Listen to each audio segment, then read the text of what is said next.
우리 함께 말씀 보겠습니다. 마태복음 14장 말씀을 함께 보겠습니다. 마태복음 14장 31절부터 33절까지 말씀을 함께 보겠습니다. 31절입니다. 예수께서 즉시 손을 내밀어 그를 붙잡으시며 이르시되 믿음이 작은 자여 왜 의심하였느냐 하시고 배에 함께 오르매 바람이 그치는지라. 배에 있는 사람들이 예수께 절하며 이르되 진실로 하나님의 아들이로소이다 하더라. 아멘.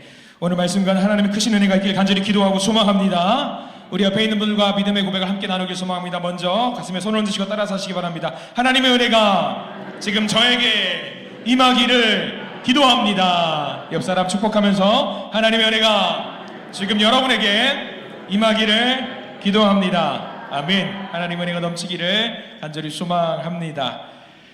아멘. 우리는 계속해서 말씀을 보고 있지요. 하나님의 질문에 대한 시간입니다. 하나님의 질문.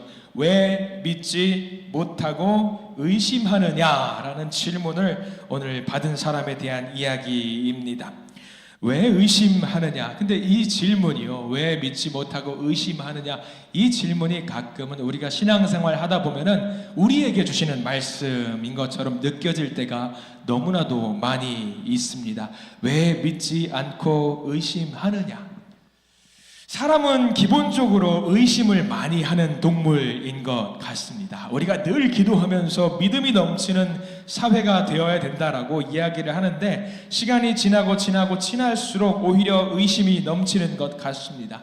특별히 어떤 사람들에게 의심을 많이 하게 되냐면요, 호의를 베푸는 사람들에게 의심을 할 때가 굉장히 많이 있습니다. 호의를 계속해서 베푸는 사람들에게 우리는 의심하죠. 호의를 받았습니다. 그러면 우리는 먼저 생각합니다. 무슨 생각을 하냐면 저 사람이 나에게 왜 저런 호의를 베푸나?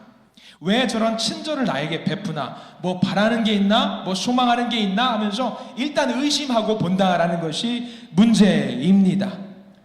한 달에 10만 원을 용돈으로 받는 남편이 있었습니다. 제 이야기가 아닙니다. 제 이야기가 아니라 여러분들 얼마를 용돈으로 받으시는지 모르겠습니다. 저는 용돈으로 체크카드 한 장을 받습니다. 10원 한 장을 써도 문자가 아내에게 갑니다. 마음대로 사용을 해도 된다라고 이야기를 합니다. 얼마나 많은 돈을 써야 되는지 100원을 써도 문자가 가니까 긴장하고 있습니다. 100원을 딱 썼어요. 뭐 샀어요? 무섭습니다. 아무튼 10만 원을 용돈으로 받는 남편이 있습니다. 아내가 말을 합니다. 호의를 베푸는 거예요. 다음 달부터 용돈을 10,000원 올려줄게요. 11만 원입니다. 그 말을 듣는 순간 남편은 이제 잠도 못 잡니다. 의심합니다. 내가 뭐 잘못한 거 있나? 내가 뭘 해야 되나? 내가 뭐 있나? 의심하기 시작하는 거죠. 사람들은 늘 그런 식으로 의심을 많이 하게 됩니다. 근데 이런 시각으로요, 우리가 예수님을 바라보면은요, 예수님 정말 이상한 분이십니다. 정말 이상한 분이세요. 고쳐주시고 먹을 것도 주시고 동고동락하면서 제자들에게 너무 많은 것을 베푸시고 사람들에게 기적을 보여주시고, 사람들은 일반적인 눈으로 보면 그런 예수님의 시각은요, 의심할 수밖에 없는 거예요. 예수님 왜 저러시나? 예수님 왜 저렇게 다 내어주시지? 의심할 수밖에 없습니다. 근데 중요한 것은요, 우리가 의심하지 않고 예수님께서 보여주신 그대로 믿고 따르고 의지할 때 바로 우리 눈앞에는 놀라운 기적이 일어납니다. 의심하지 않고 쳐다보는 것이 굉장히 중요해요. 본격적으로는 말씀을 좀 들어가 보려고 합니다. 여러분들 너무나도 많이 알고 있는 성경의 말씀입니다. 예수님의 기적 사건이지요. 예수님께서 많은 사람들에게 기적을 보여주셨고요, 가르침을 보여주셨습니다. 그거 다음에 제자들에게 말을 합니다. 우리가 강을 건너서 가야 될 것 같다 라고 하시면서 제자들아, 너희들 먼저 가라, 나는 뒤따라 가겠다 라고 말씀을 하시지요. 근데 예수님 없이 제자들이 배를 타고 갈 때 하나의 사건이 발생을 합니다. 성경책을 한번 꼭 보셔야 됩니다. 오늘은 화면 한 번도 안 보셔도 돼요. 24절과 25절 말씀을 한번 같이 볼게요. 마태복음 14장 24절과 25절 성경책을 보시고 같이 한번 읽겠습니다. 시작. 배가 이미 육지에서 수흘이나 떠나서 바람이 거스름으로 물결로 말미암아 고난을 당하더라. 25절입니다. 밤 사경에 예수께서 바다 위로 걸어서 제자들에게 오시니 라고 나와 있어요. 밤 사경이면은요, 지금 우리 시간으로 계산을 하면 새벽 3시부터 6시를 밤 사경이라고 합니다. 성경에 보면은 이 시간대에 문제가 생기는 경우가 굉장히 많이 있습니다. 토요일날 새벽 기도에도 계속 우리가 이 내용을 중심으로 계속 말씀이 좀 이어지고 있는 것 같습니다. 새벽의 시간입니다. 그 어디에도 우리가 도움을 구할 수 없는 바로 그 시간, 위기의 때입니다. 믿음이 좋고 나쁘고를 떠나서요, 우리 삶에는 이런 풍랑이 너무나도 많이 찾아옵니다. 우리가 감당할 수 있는 파도도 있습니다. 그런데 감당할 수 없는 파도도 분명히 있습니다. 사람은 풍랑의 때에, 위기의 때에 세상에서 자기 자신을 견고하게 지키기 위해서 신뢰할 수 있는 무언가를 쌓아두고요, 그것을 의지합니다. 돈이 될 수도 있고요, 권세가 될 수도 있고요, 관계가 될 수도 있습니다. 그것을 가지고 있는 사람들만이 위기를 잘 이겨낼 수 있을 것이라고 생각을 합니다. 그래서 많이 쌓아두려고 합니다. 근데 여러분들 잘 생각해 보십시오. 우리가 인생의 배를 끌고 나가는데 인생의 배 안에다가 그 많은 것을 쌓아둔다고 한들 얼마나 많이 쌓아둘 수 있겠습니까? 그리고 그 배가 잘 가고 있다가 풍랑을 만나서 흔들려요. 그 배 안에 잔뜩 쌓아놓은 것이 어떻게 되겠습니까? 다 쏟아지고 말 겁니다. 보장이 되는 것이 없어요. 여러분들 영화보다는 이 단어를 더 잘 아실 겁니다. 타이타닉이라는 배 아실 겁니다. 타이타닉이 만들어졌을 때에 사람들이 그 배에다가 이런 말을 붙였어요. 뭐라고 붙였냐면, 신도 이 배를 침몰시킬 수 없을 것이다 라는 말을 했다라고 해요. 신도 이 배를 침몰시킬 수 없다. 근데 그 배는 무엇 때문에 침몰된 줄 아시죠? 흘러가던 빙산 조각을 부딪혀서 이 배는 침몰하고 말았습니다. 사람들은 그 배가 너무 초호화 유람선이었기 때문에 그 안에 보면은 대단한 것들이 많이 있었지요. 먹을 것도 많이 있었고요, 놀 것도 많이 있었고요, 신분 고하를 막론하고 전부 다 축제를 즐겼습니다. 근데 그 배가 침몰했습니다. 침몰하면 아무 소용이 없습니다. 그래서 가장 중요한 것은요, 배가 아니에요. 흔들리지 않는 기초 위에 서 있는 것이 우리에게 무엇보다 중요한 일입니다. 제자들은 오늘 풍랑을 이겨내기 위해서 힘겹게 노를 저어갑니다. 그런데 답이 없어요. 그 순간 예수님께서 그들을 향해 찾아오십니다. 오늘 성경 말씀 다시 볼까요? 26절과 27절 말씀입니다. 마태복음 14장 26절과 27절 성경책을 보시고 같이 읽습니다. 제자들이 그가 바다 위로 걸어오심을 보고 놀라 유령이라 하여 무서워하여 소리 지르거늘 예수께서 즉시 이르시되 안심하라, 나니 두려워하지 말라.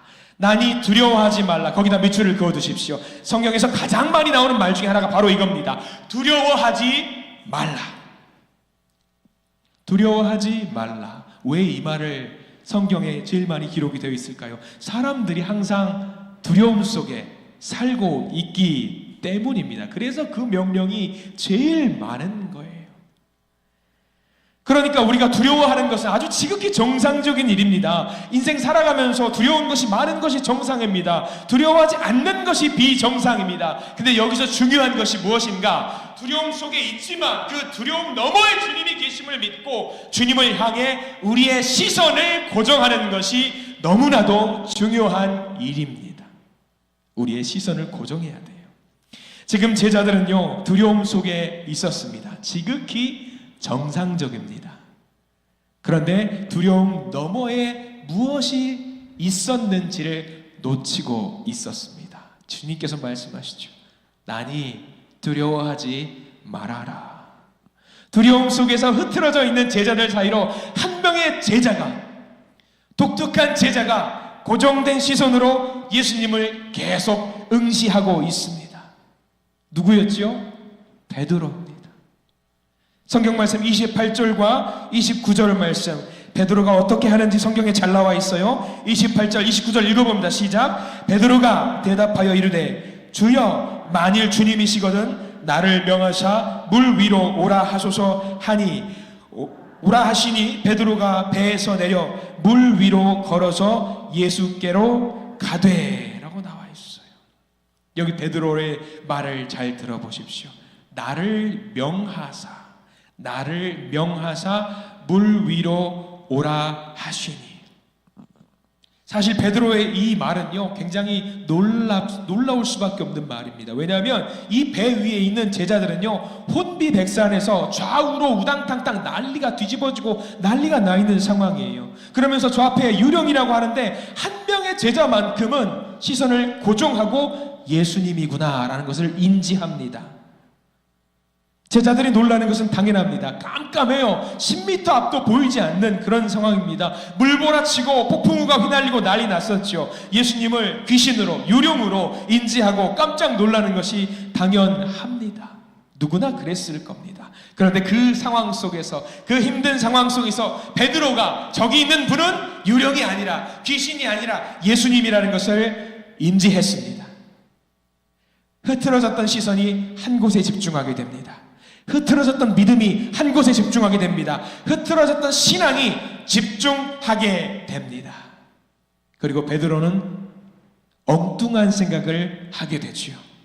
나도 한번 예수님처럼 나도 한번 할 수 있을 것 같은데 라는 단순한 생각을 합니다. 폭풍우가 난리치는 상황 속에서도 예수님 한 분만을 바라보니까 예수님처럼 나도 한번 해보고 싶다라고 하는 단순한 생각을 갖게 됩니다.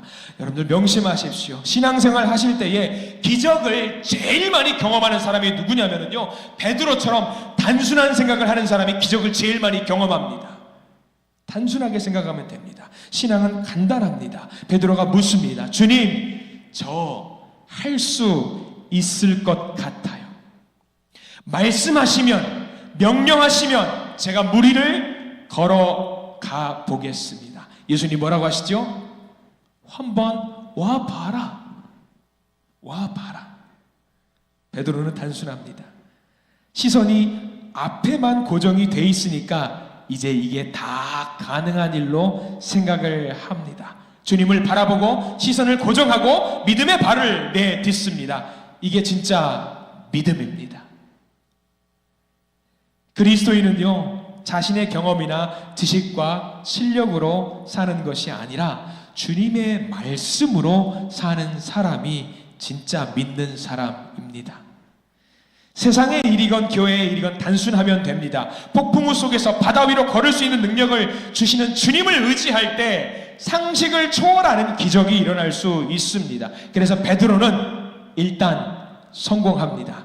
물 위를 한 발짝 두 발짝 걷는 것을 일단 성공합니다. 근데 문제가 발생합니다.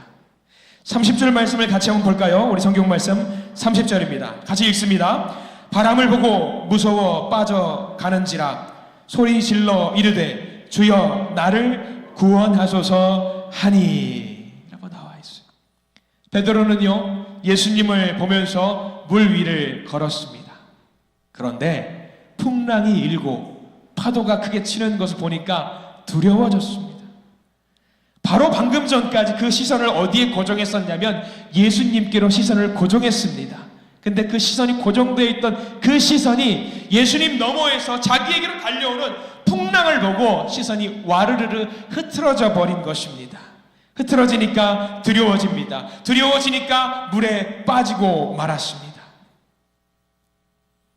그러니까 예수님을 바라보고 물 위로 발을 내딛었을 때는 기적을 체험했는데 그 시선이 주님을 바라봤던 시선이 파도로 풍랑으로 시선이 옮겨지니까 무서워서 물에 빠지게 되었던 겁니다.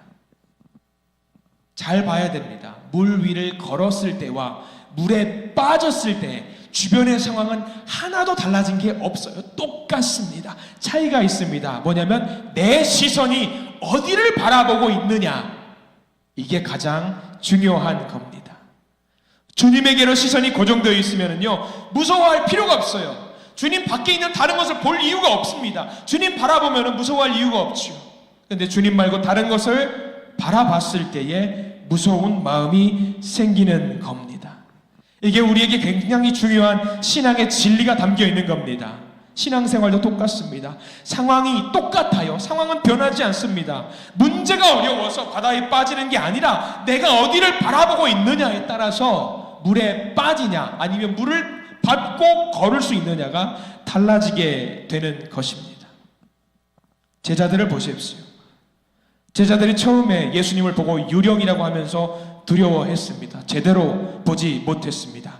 제대로 보지 못하기 때문에 두려워한 겁니다. 근데 베드로만큼은 제대로 봅니다. 예수님을 제대로 보니까 두려움이 사라졌던 겁니다. 베드로는 대단한 믿음을 가지고 있었지만 실패했습니다. 그러나 잘 기억하셔야 될 하나의 중요한 포인트가 있습니다. 베드로의 시선이 흐트러졌습니다. 물에 빠졌습니다. 물에 빠졌음에도 불구하고 베드로가 잘한 게 하나가 있어요. 30절 말씀을 다시 보시기 바랍니다. 30절 말씀은 제일 뒤에 중요한 내용이 나오니까 반드시 밑줄을 그어두시기 바랍니다. 30절 말씀 같이 읽습니다.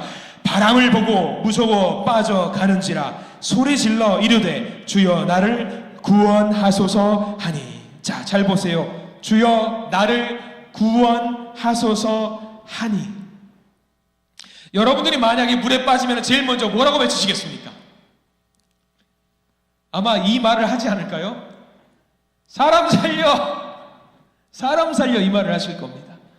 근데 베드로는 그 상황 속에서 사람 살려 할 수 있었는데 그 말을 하지 않고 무슨 말을 했는지 잘 보십시오.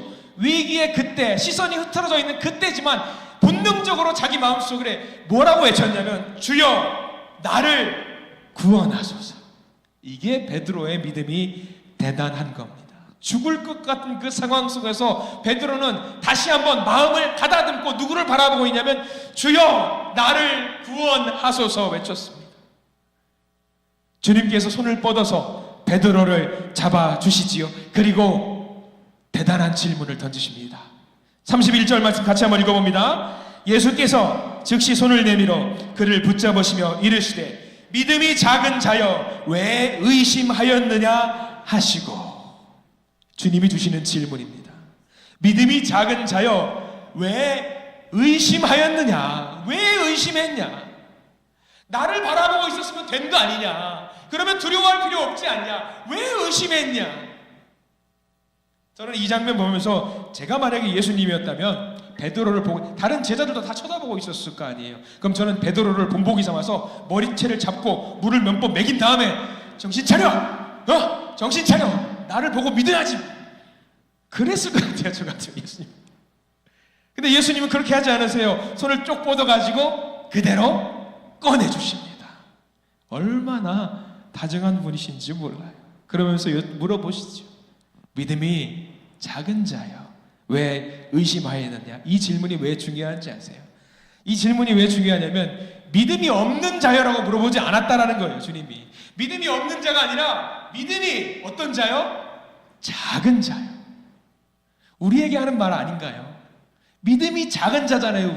우리 믿음 크게 만들고 싶잖아요. 크게 만들고 싶다는 건 뭘 말해요? 내 믿음이 없는 게 아니라 주님 앞에서 작다라는 것을 고백하는 거잖아요.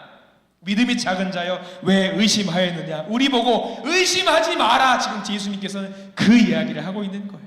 그 이야기를. 풍랑과 바람을 보고 무서워서 결국 예수님이 아니라 바람, 풍랑 거기에 시선을 집중하게 되면은요 우리 마음속에 두려움이 생길 수밖에 없다는 겁니다. 우리가 어려움에 빠질 때에 제일 많이 하는 말이 그 말이죠. 어떡하지? 어떡하지 하다가 내가 무너집니다. 어떡하지 그 말 하다가 베드로가 물에 빠진 거 아니겠습니까? 어떡하지라는 말을 하지 말고 눈 감고 기도하면서 이렇게 외치셔야 됩니다. 주여 나를 구원하소서. 우리 인생의 풍랑과 파도 가운데서도 주님을 바라보지 않고 기도하지 않는 사람이 의외로 많습니다. 그러면요 세상의 폭풍과 바닷물 속으로 휘말려 들어갈 수밖에 없습니다. 만약에 지금 내가 어떤 문제가 있는데 주님을 바라보지 않고 내 나름대로의 다른 것에 우리의 시선을 고정하고 있다라고 한다면 해결이 될까요? 때로는 해결이 될 수도 있습니다. 제대로 해결이 된 걸까요? 그건 아닐 겁니다. 그건 아닐 겁니다. 또 다른 문제가 분명히 기다리고 있을 겁니다. 그러면 우리는 이제 우리의 시선을 고정해야 합니다. 어디에로? 우리 주님에게로 우리의 시선을 고정해야 합니다. 성경의 위대한 인물들은요, 모두 주님께로 시선을 고정했기 때문에 승리한 사람들 많습니다. 모세 같은 경우는요, 하나님의 약속을 의지해서 지팡이로 바닥을 내찍으니까 홍해가 갈라졌어요. 다윗은요, 골리앗을 바라보는 게 아니라 골리앗 너머에 있는 하나님을 바라봤기 때문에 골리앗을 무찔렀을 수 있습니다. 이스라엘 백성들은 골리앗만 바라봤잖아요. 근데 골리앗 너머에서 우리를 지그시 바라보고 계시는 하나님만을 바라봤던 다윗은 골리앗이 전혀 무섭지 않았습니다. 지금 우리에게 던지시는 질문입니다. 왜 의심하느냐? 믿음이 작은 자여 왜 의심하느냐? 의심하지 말고 이제부터는 그 시선을 나에게 고정해라. 나만 바라봐라. 주님만 바라보시는 우리 믿음의 성도님들 되시기를 간절히 축원합니다. 세상 속에서 몇 번이고 넘어지고 쓰러질 수 있습니다. 그러나 넘어질 때에 주님께 시선이 고정한 사람은 그 인생은 분명히 다릅니다. 달라요. 반석 위에 세운 집은 결코 흔들리지 않습니다. 그렇기 때문에 어려운 상황일수록 우리 믿음의 성도님들 다들 믿음이 작은 거 저도 알고 우리도 알고 주님도 아십니다. 그러나 그 작은 믿음을 가지고 시선을 주님께로 고정할 때 바다 위를 능히 걸어가게 만드실 줄 믿습니다. 주님이 주신 그 은혜를 누리시는 복된 한 주의 삶을 살아가시기를 간절히 축원합니다. 기도하겠습니다.